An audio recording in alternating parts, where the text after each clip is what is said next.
Bien-aimés dans le Seigneur, bonjour. Chers auditeurs, bonjour. Que le Seigneur vous garde, qu'il vous couvre de sa grâce. Je suis très heureuse de vous retrouver encore à travers ce résumé de la Bible. Nous avions déjà fait les résumés des 20 premiers chapitres du livre de Matthieu. Aujourd'hui, nous allons terminer avec les 8 derniers chapitres. Voilà. C'est vrai que jusqu'ici, on vous avait habitué à faire 5 chapitres à la fois. Mais là, on a voulu enchaîner avec les 8 parce que sinon, ça nous faisait 5 chapitres d'un côté et 3 de l'autre. Je suis la sœur Nadia, je suis très contente, comme je vous le disais vraiment d'entrée, de vous retrouver autour de la parole du Seigneur aujourd'hui. On va tout de suite commencer, mais avant, nous allons nous incliner devant le Seigneur. Père éternel, Dieu Tout-Puissant, ô Seigneur Dieu Tout-Puissant, Seigneur, je te bénis vraiment pour ce livre de Matthieu qui va être terminé aujourd'hui. Et je te prie, Père, pendant que je vais en faire le résumé, que tu me recouvres de ta grâce, de ta bénédiction, Seigneur. Et que tu utilises ma bouche afin que ma bouche, Seigneur, contribue à l'édification de ton peuple à travers le monde entier. Seigneur qui est comme toi, sois élevé. Tu es digne, Seigneur, de recevoir l'honneur, la gloire, l'adoration. Surtout, Seigneur, avec les chapitres que nous allons aborder aujourd'hui, qui parlent de ta passion et du sacrifice ultime, du sacrifice fort que tu as fait, tu as consenti, Seigneur, pour nos péchés. Ô Jésus, sois à jamais béni pour cela. Merci pour ton sang qui a coulé pour nous. Tu as été meurtri dans ta chair afin que nous soyons sauvés. Merci pour ton sang qui a coulé, Seigneur, pour nous, pauvres pécheurs que nous sommes. Ô Père, recouvre-nous de ta grâce et sois jamais béni. Dans le nom précieux de Jésus-Christ. Amen. Donc, comme on vous l'avait dit pour les autres fois, à chaque fois que le Seigneur Jésus intervient, quand il parle au niveau de la Bible, on va vous restituer intégralement ce qu'il a dit. Alors, tout ce qu'il y a autour, l'histoire, le contexte, cela va vous être résumé. Ok, bien-aimés dans le Seigneur, allez, c'est parti. Le chapitre 21 de Matthieu parle de l'entrée de Jésus dans Jérusalem, des vendeurs chassés du temple, du figuier maudit, de l'autorité de Jésus et de deux paraboles. Alors, à l'approche de Jérusalem, Jésus va envoyer 2 disciples en leur disant « Allez au village qui est devant vous. Vous trouverez aussitôt une ânesse attachée et un ânon avec elle. Détachez-les et amenez-les-moi. Si quelqu'un vous dit quelque chose, vous répondrez « Le Seigneur en a besoin. » Et à l'instant, il les laissera aller. Les disciples firent ce que le Seigneur leur avait ordonné. Ils mirent leurs vêtements sur l'âne et l'ânesse et firent asseoir le Seigneur dessus. Et sur le chemin, les gens étendaient leurs vêtements et coupaient des branches d'arbres pour décorer la route. Autour de Jésus, les gens s'écriaient « Hosanna au fils de David! Béni soit celui qui vient au nom du Seigneur! Hosanna dans les lieux très hauts! » Toute la ville de Jérusalem fut émue par cette entrée de Jésus dans la ville. Le Seigneur entra dans le temple et chassa avec vigueur les marchands qui y étaient installés en leur disant « Il est écrit, ma maison sera appelée une maison de prière, mais vous, vous en faites une caverne de voleurs. » Dans le temple, il guérit des aveugles et des boiteux. Des enfants criaient aussi, Hosanna au fils de David. Et ceci indigna les scribes et les principaux sacrificateurs qui demandèrent au Seigneur s'il entendait. Oui, leur répondit Jésus. N'avez-vous jamais lu ces paroles? Tu as tiré des louanges de la bouche des enfants et de ceux qui sont à la mamelle. Puis il sortit de la ville pour aller à Béthanie. Alors, le lendemain, en retournant à Jérusalem, Jésus-Christ eut faim en chemin. Il constata que le figuier qu'il avait approché pour se sustenter avait des feuilles, mais pas de fruits. Alors le Seigneur dit, « Que jamais fruit ne naisse de toi. » Et à l'instant, le figuier sécha. Les disciples s'étonnant de l'assèchement subit du figuier, le Seigneur va leur répondre, « Je vous le dis en vérité, si vous aviez de la foi et que vous ne doutiez point, non seulement vous feriez ce qui a été fait à ce figuier, mais quand vous diriez à cette montagne, « Ôte-toi de là et jette-toi dans la mer », cela se ferait. Tout ce que vous demanderez avec foi par la prière, vous le recevrez. Plus tard dans le temple, pendant son enseignement, les anciens et les principaux sacrificateurs demandent à Jésus par quelle autorité il fait toutes ces choses. Le Seigneur leur répond, « Je vous adresserai aussi une question, et si vous m'y répondez, je vous dirai par quelle autorité je fais ces choses. Le baptême de Jean, d'où venait-il? Du ciel ou des hommes ?» Mais ils raisonnèrent ainsi entre eux, Si nous répondons du ciel, il nous dira, pourquoi donc n'avez-vous pas cru en lui? Ils craignirent d'être piégés par leur propre réponse, alors ils répondirent à Jésus, nous ne savons pas. Le Seigneur leur dit, moi non plus, je ne vous dirai pas par quelle autorité je fais ces choses. Que vous en semble? Un homme avait 2 fils, et s'adressant au premier, il dit, mon enfant va travailler aujourd'hui dans ma vigne. Il répondit, je ne veux pas. Ensuite, il se repentit et il alla. S'adressant à l'autre, il dit la même chose, et ce fils répondit, je veux bien, Seigneur, et il n'alla pas. Lequel des 2 a fait la volonté du Père? Ils répondirent, le premier. Et Jésus leur dit, je vous le dis en vérité, les publicains et les prostituées vous devanceront dans le royaume de Dieu. Car Jean est venu à vous dans la voie de la justice, et vous n'avez pas cru en lui. Mais les publicains et les prostituées ont cru en lui, et vous qui avez vu cela, vous ne vous êtes pas ensuite repentis pour croire en lui. Écoutez une autre parabole. Il y avait un homme, maître de maison, qui planta une vigne. Il l'entoura d'une haie, il creusa un pressoir et bâtit une tour. Puis il la ferma à des vignerons et quitta le pays. Lorsque le temps de la récolte fut arrivé, il envoya ses serviteurs vers les vignerons pour recevoir le produit de sa vigne. Les vignerons s'étant saisis de ses serviteurs, battirent l'un, tuèrent l'autre et lapidèrent le troisième. Il envoya encore d'autres serviteurs, en plus grand nombre que les premiers, et les vignerons les traitèrent de la même manière. Enfin, il envoya vers eux son fils en disant, « Ils auront du respect pour mon fils. » Mais quand les vignerons virent le fils, ils dirent entre eux, « Voici l'héritier, venez tuons-le, et emparons-nous de son héritage. » Et ils se saisirent de lui, le jetèrent hors de la vigne et le tuèrent. Maintenant, lorsque le maître de la vigne viendra, que fera-t-il à ces vignerons?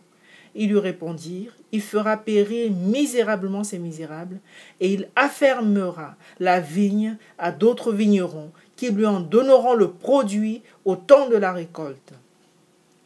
Jésus leur dit, n'avez-vous jamais lu dans les Écritures la pierre qu'ont rejetée ceux qui bâtissaient et est devenue la principale de l'angle? C'est du Seigneur que cela est venu, et c'est un prodige à nos yeux. C'est pourquoi je vous le dis, le royaume de Dieu vous sera enlevé et sera donné à une nation qui en rendra les fruits. Celui qui tombera sur cette pierre s'y brisera, et celui sur qui elle tombera sera écrasé. Alors les principaux sacrificateurs et pharisiens, comprenant que c'était d'eux que Jésus parlait, voulurent l'arrêter, mais s'abstinrent par crainte de la foule qui prenait Jésus pour un prophète. Alors nous passons au chapitre 22 de Matthieu qui parle de la parabole des noces, du tribut à César, de la résurrection, du plus grand commandement et de Christ, et de qui Christ est-il le Fils. Le Seigneur s'exprima de nouveau en parabole, disant, « Le royaume des cieux est semblable à un roi qui fit des noces pour son fils. Il envoya ses serviteurs appeler ceux qui étaient invités aux noces, mais ils ne voulurent pas venir. Il envoya encore d'autres serviteurs en disant, « Dites aux conviés, voici j'ai préparé mon festin, mes bœufs et mes bêtes grasses sont tués, tout est prêt, venez aux noces. » Mais sans s'inquiéter de l'invitation, ils s'en allèrent, celui-ci à son champ, celui-là à son trafic, et les autres se saisirent des serviteurs, les outragèrent et les tuèrent. Le roi fut irrité, il envoya ses troupes, fit périr ses meurtriers et brûla leur ville. Alors il dit à ses serviteurs, « Les noces sont prêtes, mais les conviés n'en étaient pas dignes. Allez donc dans les carrefours et appelez aux noces tous ceux que vous trouverez. » Ses serviteurs allèrent dans les chemins, rassemblèrent tous ceux qu'ils trouvèrent, méchants et bons, et la salle des noces fut pleine de convives. Le roi entra pour voir ceux qui étaient à table, et il aperçut là un homme qui n'avait pas revêtu un habit de noces. Il lui dit, « Mon ami, comment es-tu entré ici sans avoir un habit de noces ?» Cet homme eut la bouche fermée. Alors le roi dit aux serviteurs, « Liez-lui les pieds et les mains, et jetez-le dans les ténèbres du dehors, où il y aura des pleurs et des grincements de dents, car il y a beaucoup d'appelés, mais peu d'élus. » Alors, suite à cela, les pharisiens, cherchant le moyen de confondre Jésus par ses propres paroles, lui envoyèrent dire, « Dis-nous donc ce qui est ensemble. Est-il permis ou non de payer le tribut à César ?» Le Seigneur leur répondit, « Pourquoi me tentez-vous, hypocrite? Montrez-moi la monnaie avec laquelle on paye le tribut. » Ils lui montrèrent un denier, et le Seigneur demanda, « De qui sont cette effigie et cette inscription ?» « De César, dirent-ils. » Et le Seigneur leur dit, rendez donc à César ce qui est à César, et à Dieu ce qui est à Dieu. Plus tard, le même jour, les Sadducéens qui ne croient pas en la résurrection vinrent s'acquérir auprès du Seigneur. Maître, Moïse a dit, si quelqu'un meurt sans enfant, son frère épousera sa veuve et suscitera une postérité à son frère. Or, il y avait parmi nous 7 frères. Le premier se maria et mourut, et comme il n'avait pas d'enfant, il laissa sa femme et son frère. Il en fut de même du second, puis du troisième, jusqu'au 7e. Après eux tous, la femme mourut aussi.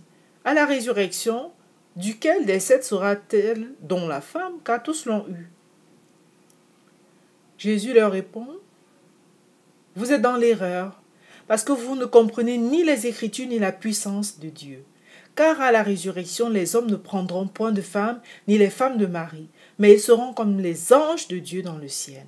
Pour ce qui est de la résurrection des morts, n'avez-vous pas lu ce que Dieu vous a dit? Je suis le Dieu d'Abraham, le Dieu d'Isaac et le Dieu de Jacob. Dieu n'est pas Dieu des morts, mais des vivants. Et la foule était très admirative de l'enseignement du Seigneur. Voyant cela, les pharisiens complotèrent entre eux contre le Christ, et l'un d'eux, docteur de la loi, demanda au Seigneur, Jésus, quel était le plus grand commandement de la loi? Et le Seigneur de répondre, tu aimeras le Seigneur ton Dieu de tout ton cœur, de toute ton âme et de toute ta pensée. C'est le premier et le plus grand commandement. Et voici le second qui lui est semblable. Tu aimeras ton prochain comme toi-même. De ces 2 commandements dépendent toute la loi et les prophètes. Puis il les interrogea. Que pensez-vous du Christ? De qui est-il le fils? De David, répondit-il. Et le Seigneur leur dit, comment donc David, animé par l'Esprit, l'appelle-t-il Seigneur lorsqu'il dit, le Seigneur a dit à mon Seigneur, assieds-toi à ma droite jusqu'à ce que je fasse de tes ennemis ton marchepied. Si donc David l'appelle Seigneur, comment est-il son fils? Aucun d'eux ne put lui répondre, et ils cessèrent dès ce jour de lui poser d'autres questions. Alors nous passons au chapitre 23 de l'évangile de Matthieu qui nous parle de la censure par Jésus-Christ des scribes et des pharisiens, puis des crimes et châtiments de Jérusalem. Jésus poursuit, les scribes et les pharisiens sont assis dans la chair de Moïse. Faites donc et observez tout ce qu'ils vous disent, mais n'agissez pas selon leurs œuvres, car ils disent et ne font pas. Ils lient des fardeaux pesants et les mettent sur les épaules des hommes, mais ils ne veulent pas les remuer du doigt. Ils font toutes leurs actions pour être vus des hommes. Ainsi, ils portent de larges phylactères et ils ont de longues franges à leurs vêtements. Ils aiment la première place dans les festins et les premiers sièges dans les synagogues. Ils aiment à être salués dans les places publiques et à être appelés par les hommes Rabbi, Rabbi. Mais vous, ne vous faites pas appeler Rabbi, car un seul est votre maître et vous êtes tous frères. Et n'appelez personne sur la terre votre Père, car un seul est votre Père, celui qui est dans les cieux. Ne vous faites pas appeler directeur, car un seul est votre directeur, le Christ. Le plus grand parmi vous sera votre serviteur. Quiconque s'élèvera sera abaissé, et quiconque s'abaissera sera élevé. Malheur à vous, scribes et pharisiens hypocrites, parce que vous fermez aux hommes le royaume des cieux, vous n'y entrez pas vous-même, et vous n'y laissez pas entrer ceux qui veulent entrer. Malheur à vous, scribes et pharisiens hypocrites, parce que vous dévorez les maisons des veuves et que vous faites pour l'apparence de longues prières. À cause de cela, vous serez jugés plus sévèrement. Malheur à vous, scribes et pharisiens hypocrites, parce que vous courez la mer et la terre pour faire un prosélyte, et quand il est devenu, vous en faites un fils de la géhenne 2 fois plus que vous.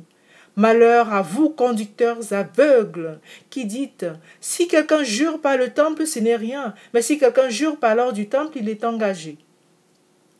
Insensé et aveugle, lequel est le plus grand, l'or ou le temple qui sanctifie l'or?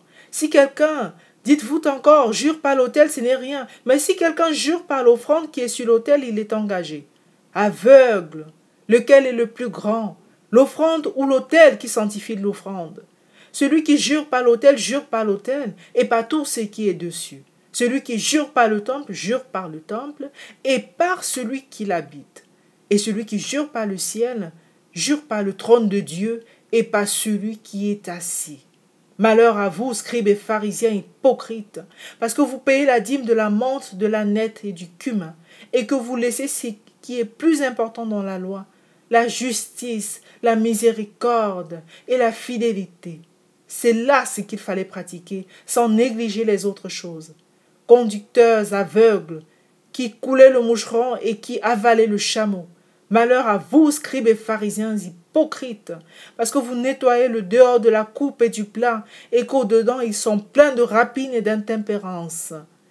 Pharisiens aveugles, nettoie premièrement l'intérieur de la coupe et du plat, afin que l'extérieur aussi devienne net.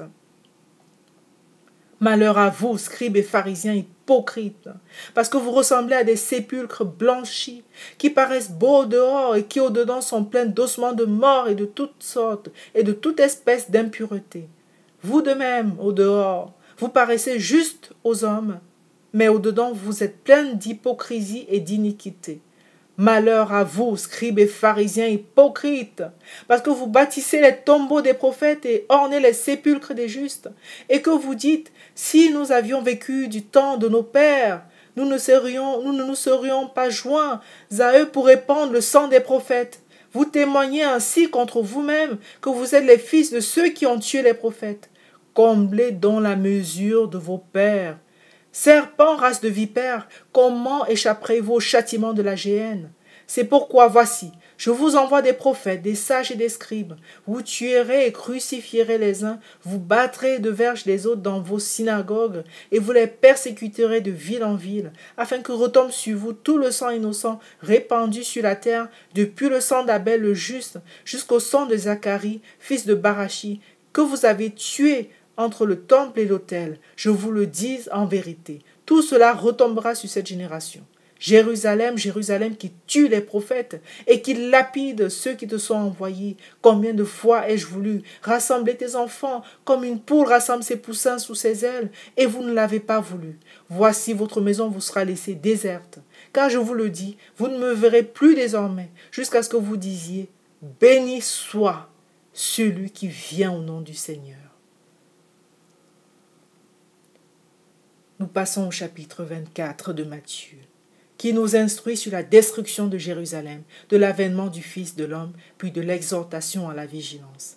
Au sortir du temple, lorsque ses disciples lui firent remarquer les constructions du temple, le Seigneur répond, « Vous voyez tout cela? Je vous le dis en vérité, il ne restera pas ici pierre sur pierre qui ne soit renversée. » Puis sur le mont des Oliviers, les disciples lui demandèrent quand cela arriverait et quel serait le signe de l'avènement du Seigneur et de la fin du monde.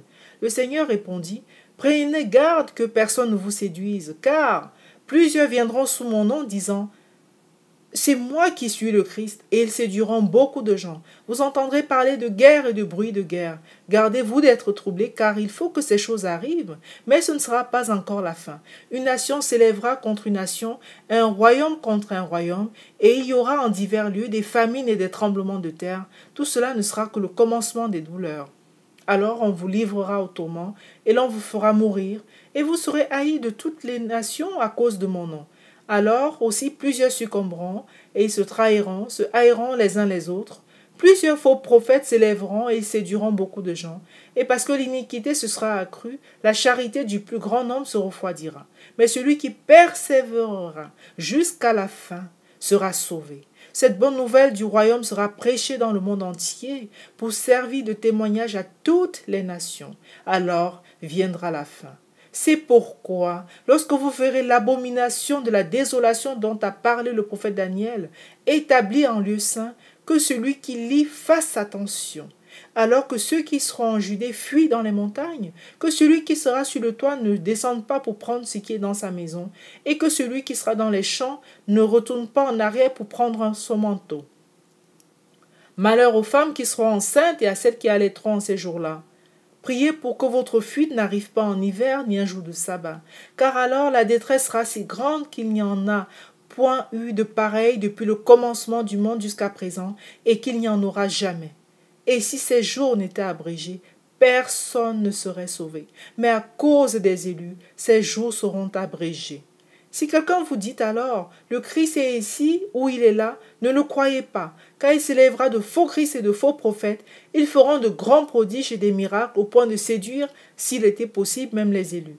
Voici, je vous l'ai annoncé d'avance. Si donc on vous dit, voici, il est dans le désert, n'y allez pas. Voici, il est dans les chambres, ne le croyez pas. Car comme l'éclair part de l'Orient et se montre jusqu'en Occident, ainsi sera l'avènement du Fils de l'homme. En quelque lieu que soit le cadavre, là s'assembleront les aigles. Aussitôt après ces jours de détresse, le soleil s'obscurcira, la lune ne donnera plus sa lumière, les étoiles tomberont du ciel et les puissances des cieux seront ébranlées. Alors le signe du Fils de l'homme paraîtra dans le ciel. Toutes les tribus de la terre se lamenteront et elles verront le Fils de l'homme venant sur les nuées du ciel avec puissance et une grande gloire. Il enverra ses anges avec la trompette retentissante. Ils rassembleront ses élus des quatre vents depuis une extrémité des cieux jusqu'à l'autre. Instruisez-vous par une comparaison tirée du figuier. Dès que ses branches deviennent tendres et que les feuilles poussent, vous connaissez que l'été est proche. De même, quand vous verrez toutes ces choses, sachez que le Fils de l'homme est proche à la porte. Je vous le dis en vérité, cette génération ne passera point que tout cela n'arrive. Le ciel et la terre passeront, mais mes paroles ne passeront point. Pour ce qui est du jour et de l'heure, personne ne le sait, ni les anges des cieux, ni le Fils, mais le Père seul. Ce qui arriva du temps de Noé arrivera de même à l'avènement du Fils de l'homme. Car dans les jours qui précédèrent le déluge, les hommes mangeaient et buvaient, se mariaient et mariaient leurs enfants, jusqu'au jour où Noé entra dans l'arche. Et ils ne se doutèrent de rien jusqu'à ce que le déluge vint et les emporta tous. Il en sera de même à l'avènement du Fils de l'homme. Alors de deux hommes qui seront dans un champ, l'un sera pris et l'autre laissé. De deux femmes qui moudront à la meule, l'une sera prise et l'autre laissée. Veillez donc, puisque vous ne savez pas quel jour votre Seigneur viendra. Sachez-le bien, si le maître de la maison savait à quelle heure de la nuit le voleur doit venir, il veillerait et ne laisserait pas percer sa maison. C'est pourquoi vous aussi, tenez-vous prêts, car le Fils de l'homme viendra à l'heure où vous n'y penserez pas. Quel est donc le serviteur fidèle et prudent que son maître a établi sur ses gens pour leur donner la nourriture au temps convenable? Heureux ce serviteur que son maître à son arrivée trouvera, faisant ainsi. Je vous le dis en vérité, il l'établira sur tous ses biens. Mais si c'est un méchant serviteur qui dit en lui-même « Mon maître tarde à venir », s'il se met à battre ses compagnons, s'il mange et boit avec les ivrognes, le maître de ce serviteur viendra le jour où il ne s'y attend pas et à l'heure qu'il ne connaît pas. Il le mettra en pièces et lui donnera sa part avec les hypocrites. C'est là qu'il y aura des pleurs et des grincements de dents. Nous passons au chapitre 25 de Matthieu qui nous enseigne sur la parabole des 10 vierges, des talents, du jugement des nations par le Fils de l'homme. Le Seigneur va poursuivre en disant « Alors le royaume des cieux sera semblable à 10 vierges qui, ayant pris leur lampe, allèrent à la rencontre de l'époux. 5 d'entre elles étaient folles et 5 sages. Les folles, en prenant leur lampe, ne prirent point d'huile avec elles, mais les sages prirent avec leur lampe de l'huile dans des vases. Comme l'époux tardait, toutes s'assoupirent et s'endormirent. Au milieu de la nuit, on cria « Voici l'époux, allez à sa rencontre !» Alors toutes ces vierges se réveillèrent et préparèrent leurs lampes. Les folles dirent aux sages « Donnez-nous de votre huile, car nos lampes s'éteignent. » Les sages répondirent « Non, il n'y en aurait pas assez pour nous et pour vous. Allez plutôt chez ceux qui en vendent et achetez-en pour vous. » Pendant qu'elles allaient en acheter, l'époux arriva. Celles qui étaient prêtes entrèrent avec lui dans la salle des noces, et la porte fut fermée. Plus tard, les autres vierges vinrent et dirent « Seigneur, Seigneur, ouvre-nous !» Mais il répondit « Je vous le dis en vérité, je ne vous connais pas. Veuillez donc, parce que vous ne savez ni le jour ni l'heure. » Il en sera comme d'un homme qui, partant pour un voyage, appela ses serviteurs et leur remit ses biens. Il donna 5 talents à l'un, 2 à l'autre et 1 au troisième, à chacun selon sa capacité, et il partit. Aussitôt, celui qui avait reçu les 5 talents s'en alla, les fit valoir, il gagna 5 autres talents. De même, celui qui avait reçu les 2 talents en gagna 2 autres. Celui qui n'avait reçu qu'un alla faire un creux dans la terre et cacha l'argent de son maître.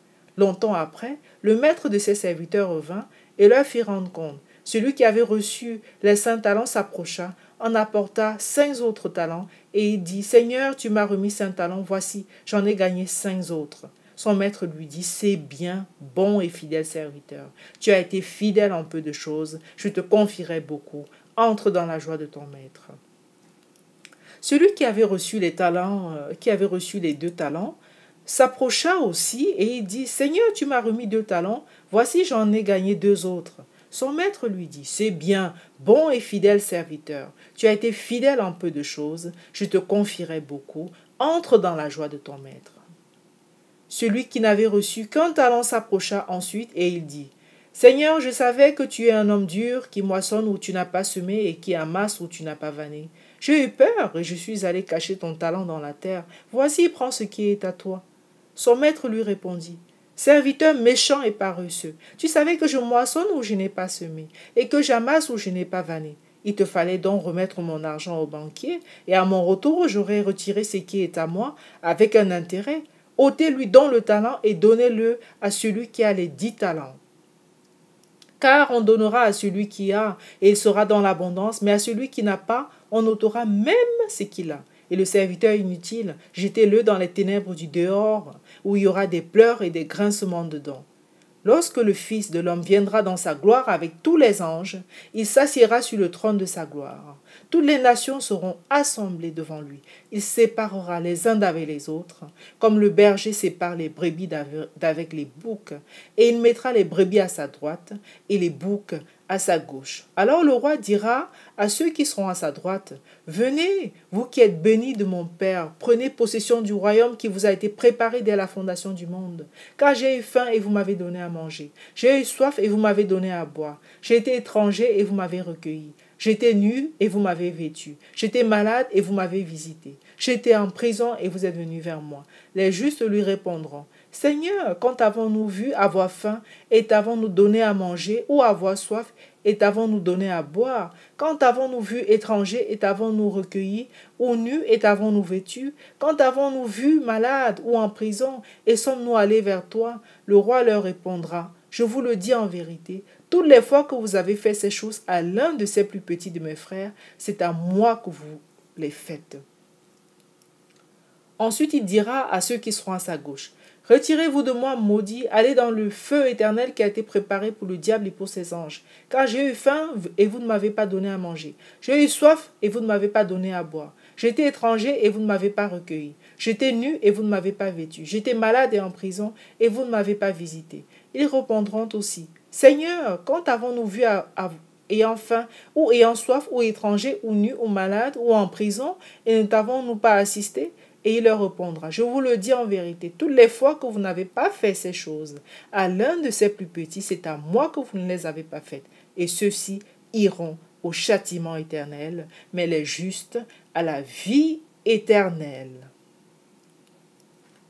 Alors on poursuit avec le chapitre 26 de Matthieu il s'agit dans ce chapitre du complot contre Jésus, du parfum répandu sur la tête du Seigneur à Béthanie, de la célébration de Pâques, de l'institution de la Sainte Seine, de Gethsémanée, de l'arrestation de Jésus et le reniement de Pierre.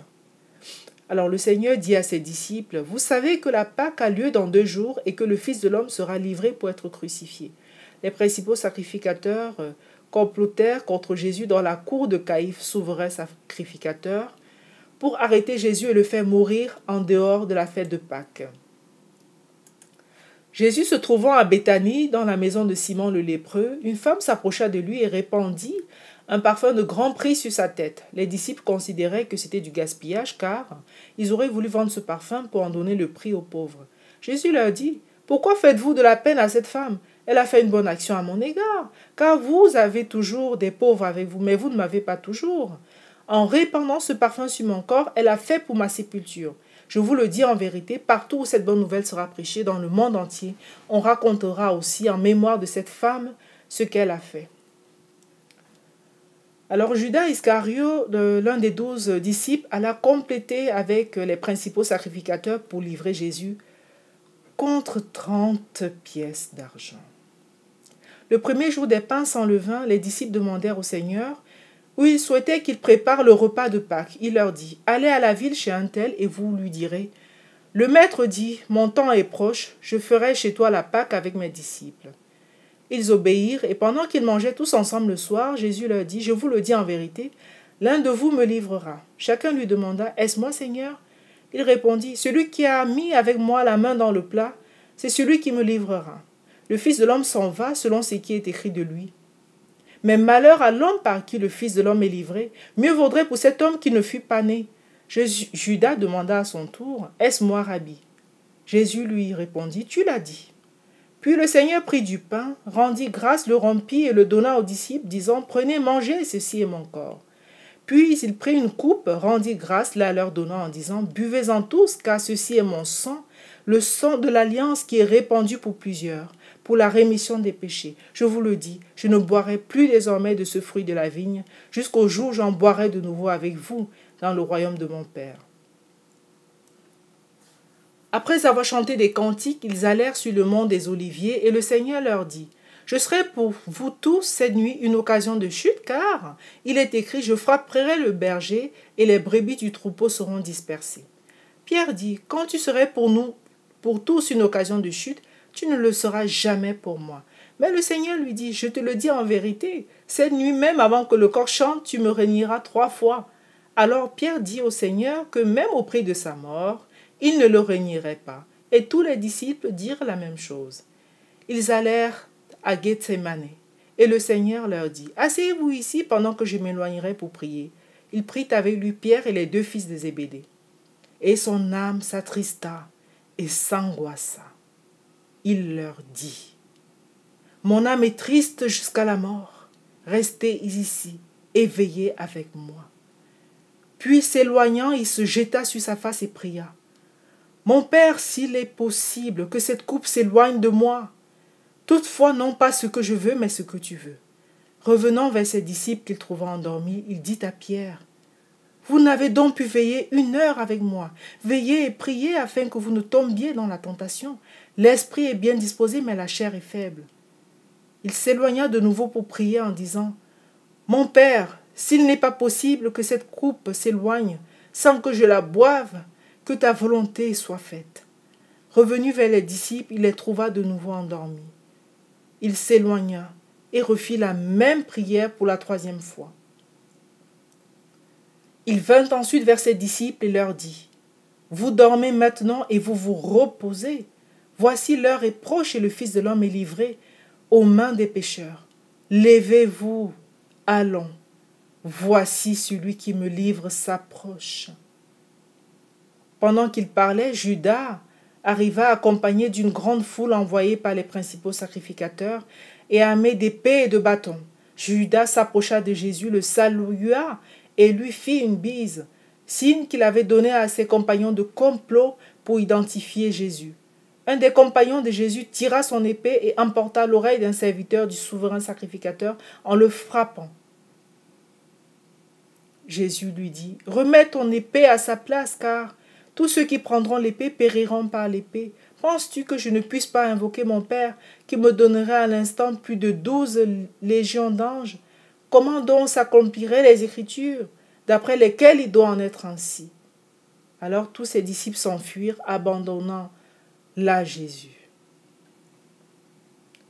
Jésus fut emmené devant Caïphe, souverain sacrificateur.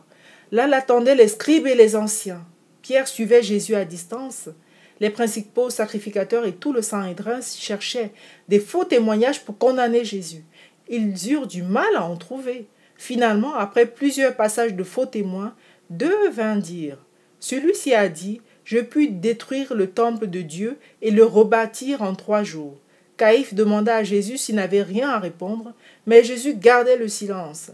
Puis Caïphe dit, « Je t'adjure par le Dieu vivant de nous dire si tu es le Christ, le Fils de Dieu. » Jésus répondit, « Tu l'as dit. Depuis, je vous le déclare, vous verrez désormais le Fils de l'homme assis à la droite de la puissance de Dieu et venant sur les nuées du ciel. » Alors Caïphe accusa Jésus de blasphème et demanda l'avis de l'assistance. « Que vous en semble ?»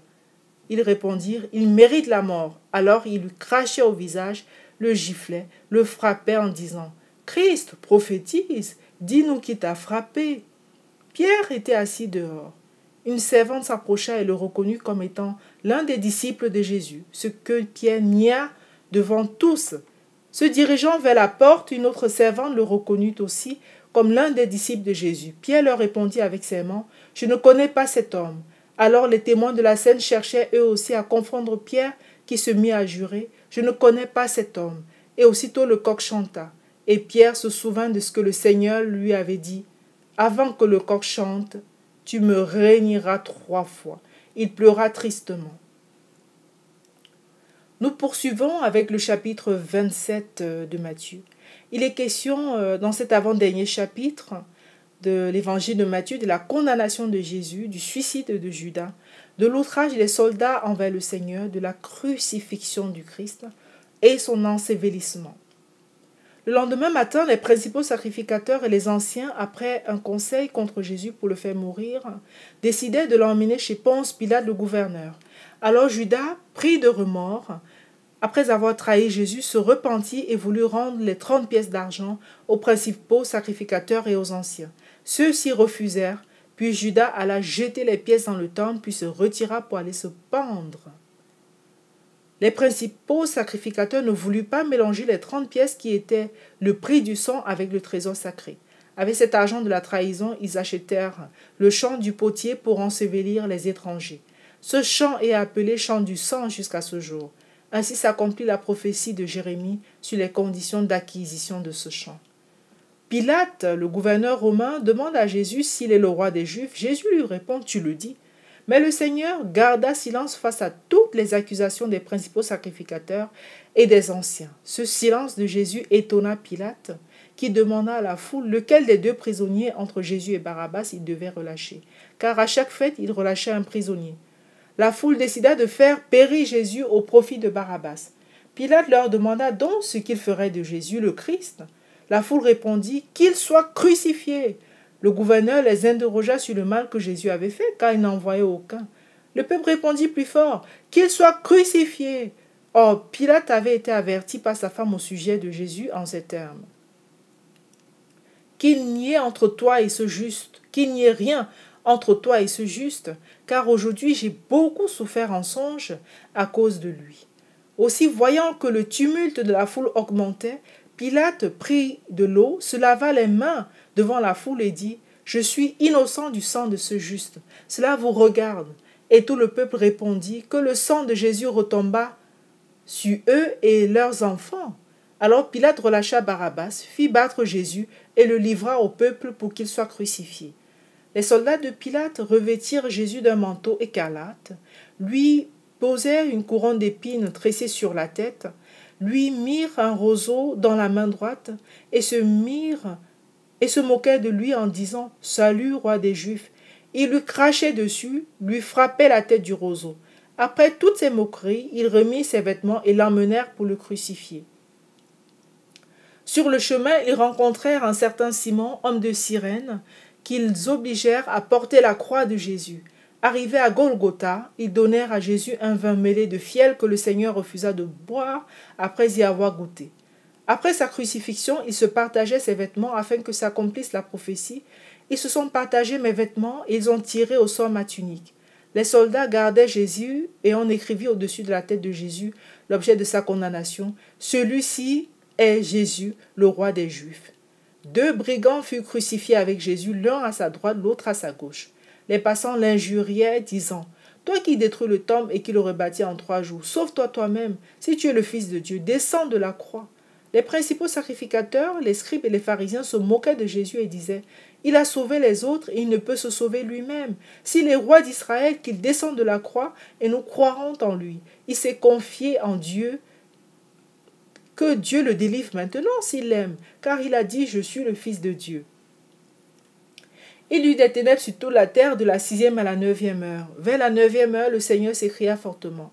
« Élie, Élie, lama sabachthani » c'est-à-dire « Mon Dieu, pourquoi m'as-tu abandonné ?» Certains pensaient qu'il appelait Élie le prophète.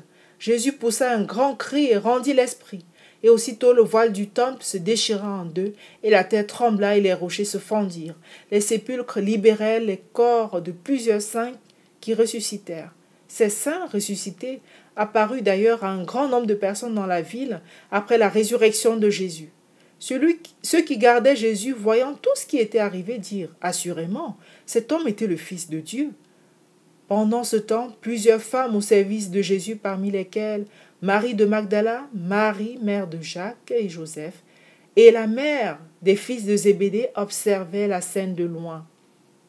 Le soir venu, Joseph, un homme riche d'Arimathée, lui aussi disciple de Jésus, demanda le corps de Jésus à Ponce Pilate pour l'ensevelir dans un sépulcre neuf, après l'avoir enveloppé d'un linceul blanc. Il roula une grande pierre à l'entrée du sépulcre. Marie de Magdala et l'autre Marie étaient là. Le lendemain, les principaux sacrificateurs et les pharisiens demandèrent à Pilate d'installer une garde devant le tombeau de Jésus, de peur que ses disciples ne viennent dérober son corps et déclarer une fausse résurrection. Pilate leur accorda cela et ils scellèrent la pierre tombale. Alors, nous enchaînons avec le chapitre 28 de Matthieu, qui est le dernier chapitre de cet évangile. Ce chapitre nous parle de la résurrection de Jésus-Christ. À l'aube du premier jour de la semaine après le sabbat, Marie de Magdala et l'autre Marie se rendirent au sépulcre. Et il y eut un grand tremblement de terre. Un ange du Seigneur descendit du ciel, roula la pierre tombale et s'assit dessus. Cet ange ressemblait à l'éclair et son vêtement était blanc comme la neige. Les soldats qui gardaient le tombeau furent pétrifiés de peur. Mais l'ange dit aux femmes, « Pour vous, ne craignez pas, car je sais que vous cherchez Jésus qui a été crucifié. Il n'est point ici, il est ressuscité, comme il avait dit. Venez, voyez le lieu où il était couché, et allez promptement dire à ses disciples qu'il est ressuscité des morts. Et voici, il vous précède en Galilée. C'est là que vous le verrez. Voici, je vous l'ai dit. » Elles s'en allèrent dans la crainte et dans une grande joie informer les disciples. En chemin, Jésus vint à leur rencontre et dit « Je vous salue ». Elles se prosternaient devant lui et le Seigneur ajouta « Ne craignez pas, allez dire à mes frères de se rendre en Galilée, c'est là qu'ils me verront. » Pendant qu'elles s'en allaient, les gardes qui gardaient le tombeau de Jésus allèrent raconter aux principaux sacrificateurs ce qui était arrivé. Ceux-ci, après avoir tenu conseil avec les anciens, donnèrent une forte somme d'argent aux soldats en leur commandant de mentir que les disciples de Jésus étaient venus dérober son corps pendant leur sommeil. Et ce bruit s'est répandu parmi les Juifs jusqu'à ce jour. Les 11 disciples se rendirent en Galilée, sur la montagne que le Seigneur leur avait indiquée. Quand ils le virent, ils se prosternaient devant lui. Mais certains doutaient. Alors le Seigneur leur dit « Tout pouvoir m'a été donné dans le ciel et sur la terre. Allez, faites de toutes les nations des disciples, les baptisant au nom du Père, du Fils et du Saint-Esprit, et enseignez-leur à observer tout ce que je vous ai prescrit. Et voici, je suis avec vous tous les jours jusqu'à la fin du monde. » Alléluia. Merci Seigneur, que le Seigneur soit béni. Chers auditeurs, bien-aimés, auditeurs de Jésus-Christ, de la chaîne YouTube Jésus-Christ Vainqueur, nous venons de terminer ainsi les résumés de l'évangile de Matthieu. Chers auditeurs de Radio Menorah Yeshua, soyez bénis parce que vraiment cette radio fait un travail formidable pour le Seigneur et vous qui écoutez, que soyez également bénis. Soyez bénis également les auditeurs de Esther, béni soit Elohim, la chaîne YouTube. Soyez bénis les auditeurs de Marie-Madeleine, Tribois Kamga, la chaîne YouTube. Soyez tous bénis, mes frères, mes sœurs, ma mère, que le Seigneur vous bénisse abondamment. Seigneur, je te bénis, je te rends grâce, Seigneur, pour cet évangile dont le résumé vient de s'achever. Merci, Seigneur, d'avoir été au contrôle de toutes choses. Merci d'avoir conduit toutes choses. Sois béni, Seigneur Jésus-Christ, éternellement. Allez, on va enchaîner, on poursuivra, pas cette fois, mais très prochainement avec l'évangile de Marc. Voilà, donc on va se mettre dans cette continuité-là. Bien-aimés dans le Seigneur, que le Seigneur vous bénisse abondamment. Je vous aime, c'est la sœur Nadia. À très bientôt. Au revoir.